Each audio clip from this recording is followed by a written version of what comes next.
తమ పార్టీ ఎమ్మెల్యేలను అన్యాయంగా అరెస్ట్ చేయడం దారుణమని బీఆర్ఎస్ ఎమ్మెల్సీ కల్వకుంట్ల కవిత ఆరోపించారు. తమ ఎమ్మెల్యేలను ఎలాగైనా జైల్లో పెట్టాలనే ఉద్దేశంతో ప్రభుత్వం వ్యవహరిస్తోందన్నారు. తెలంగాణలో ఇందిరమ్మ రాజ్యం వచ్చింది అంటున్నారని, కానీ ఇక్కడ ఎమర్జెన్సీ రాజ్యాన్ని తలపిస్తోందన్నారు. శాసనసభ్యులు కౌశిక్ రెడ్డి గారి మీద కేసు పెట్టడం అన్నది చాలా దారుణం.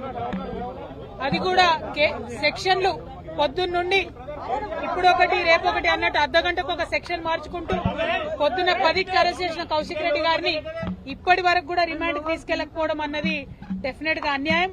కేవలం 5 తర్వాత కోర్టులు మూసేసిన తర్వాత మా శాసనసభ్యుల్ని మరి కంపల్సరీ డిటెన్షన్ లో పెట్టాలనే ఉద్దేశంతో అరెస్ట్ చేసి ఒక్క రోజన్నా జైల్లో పెట్టాలన్న ఉద్దేశంతో ఈ జాప్యం చేస్తున్నారు ప్రభుత్వం అని చెప్పి మేము భావిస్తా ఉన్నాం.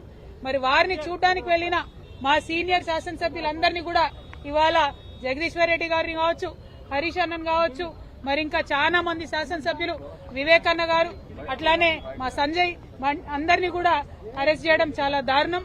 మేము ఇవాళ ఖండిస్తా ఉన్నాం. ఇందిరమ్మ రాజ్యం అంటే ఎమర్జెన్సీ రాజ్యాన్ని కల్పించేటట్టుగా ఉంది. ఇందిరమ్మ రాజ్యం కాదు, ఇవాళ పోలీస్ రాజ్యం నడుస్తా ఉంది తెలంగాణలో. అరెస్టులు, ఎమ్మెల్యేలను అరెస్ట్ చేయడం, కంప్లైంట్ చేయడానికి వచ్చినటువంటి వ్యక్తుల దగ్గర కంప్లైంట్ తీసుకునేటటువంటి ధైర్యం లేనటువంటి ప్రభుత్వం ఉల్టా మళ్ళా ఎమ్మెల్యేల మీద కేసులు పెట్టడం అంటే ఇది చాలా అన్యాయం.